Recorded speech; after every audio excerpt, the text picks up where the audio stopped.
Magandang araw po sa ating lahat. This is Councilor Danny Dayang Hirang. Ang ating title today is yung Local Politics, Davao City Local Politics. By October this year, magkakaroon na ng filing of candidacy yung mga local officials at saka congressman and 12 senators. Every 3 years yung election. So, then after nyan ay December, I think, magkakaroon na ulit ng barangay election as per Supreme Court ruling. Allegedly will be having an election of the barangay by December. Maraming nagtatanong, Councilor, alam mo may mga nangyayari sa Davao? Sino ba yung mga candidates? Well, number one, sa survey, mataas si Baste, ano? Is doing well because matagal nag-survey yung mga Duterte dito at saka ano bang nagawa ng mga Duterte? Ang dami. Yung Coastal Road, nakita nyo, di ba? Yung bypass road, yung pagbutas ng Pakibato to Marilog District, mga kalsada sa Kabukiran. Yung peace and order, naging livable city tayo sa buong Asia. First tayo sa 911. So, wala akong duda sa mayor.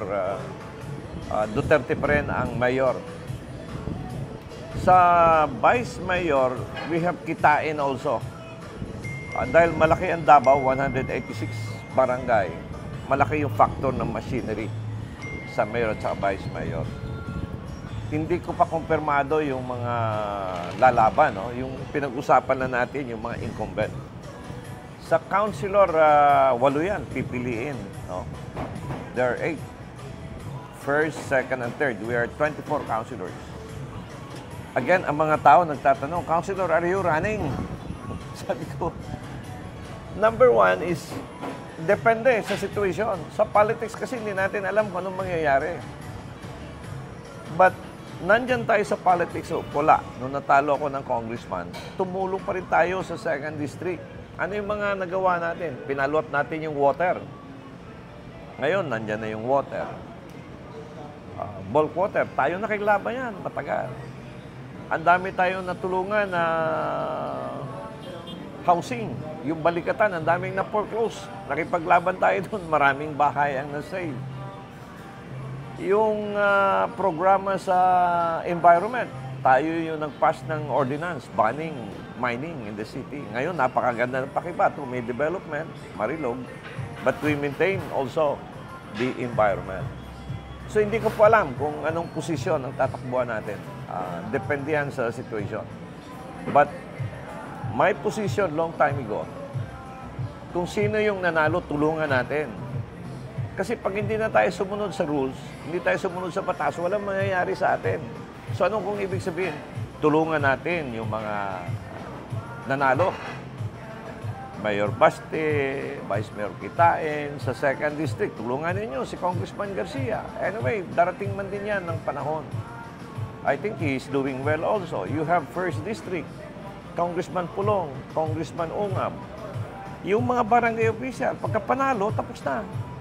Kalimutan mo na yung politics, trabaho muna tayo. Then tingnan natin, i-re-evaluate natin. Just the same with me, I'm trying to re-evaluate what would be the best. But for the meantime, as a politician, my philosophy is to continue a united front. Hindi kay pagkatapos sa away kaagad. No? We have to continue.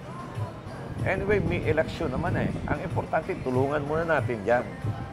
So, yun po yung ating positioning. But again, there should be a politics of issues. Hindi yung politics of personality dahil sikat ka, ikaw na ano. Ano ba yung nagawa mo? Ano ba yung mga dapat mong gagawin? Ano ba yung nagawa mo? So, yun po ang ating, of course, yung mga ipal. Ipal. But again, is it sustainable o cutting of the ribbon ka lang? The measurement of public service, napataas ba yung kita ng isang tao? Pangalawa, napababa mo ba yung presyo ng mga bilihin? Kung napababa mo yung presyo ng bilihin, okay yun. Naka-generate ka ba ng employment? Nakikipaglaban ka ba?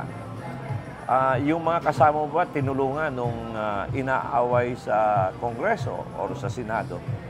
Yun po yung mga elements. Ikaw ba ay malapit at open ka sa tao? So yun po yung mga kailangan. Ano ba yung impact? Ibig sabihin, nandiyan ka nga, nagsalita ka ba, lumabang ka. Yan, that is one.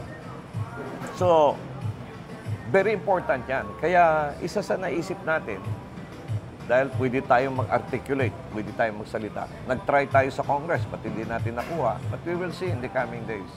Sa ngayon, nakapokus tayo sa pagtulong sa mga Duterte. And then pangalawa, ano ba yung relevance? Meron kang nagawa nga, may impact. Ano ba yung relevance sa buhay ng tao? Water ba? Very important sa tao? Yes. Kasi araw-araw yan. Nung nawala yung water sa 2nd District, tayong lumaban yan. Ano yung relevance ng ating ginawa sa housing? Mawawala ng tao mawawala ng bahay yung housing, ipo-foreclose. So nakipaglaban tayo. Anong nangyari? Nakuha natin. So there should be impact, there should be relevance.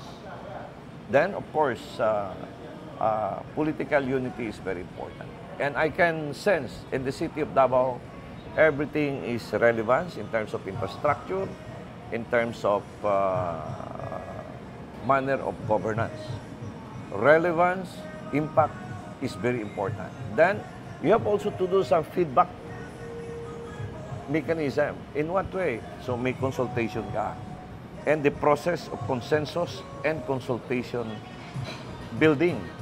Hindi kayo kung ano yung naisip mo, dahil ikaw, councilor or congressman, mayor, yun na kagad. No, you have to do a lot of doing it. But may mga gumagawa ng survey. Like si Mayor Baste, ginagawa niya, nagpapasurvey siya. Yun, hindi galing sa kahit anong politiko, galing sa tao yun. Ito yung gusto namin, Mayor. At ito naman ay ginagawa ni Mayor Baste. So hanggat sa muli, this is Councilor Dayang Hirang, yung ating mga kaibigan at leader. Open po tayo. For the meantime, nakapokus tayo kay Sara Duterte, kasama ko for the past days. Sa mga Duterte, tulungan po natin. Then tingnan natin kung anong mangyayari. Hanggat sa muli, till next time. Ang ganda ng Pilipinas, mahalin po natin ito. Maraming salamat po sa inyo lahat.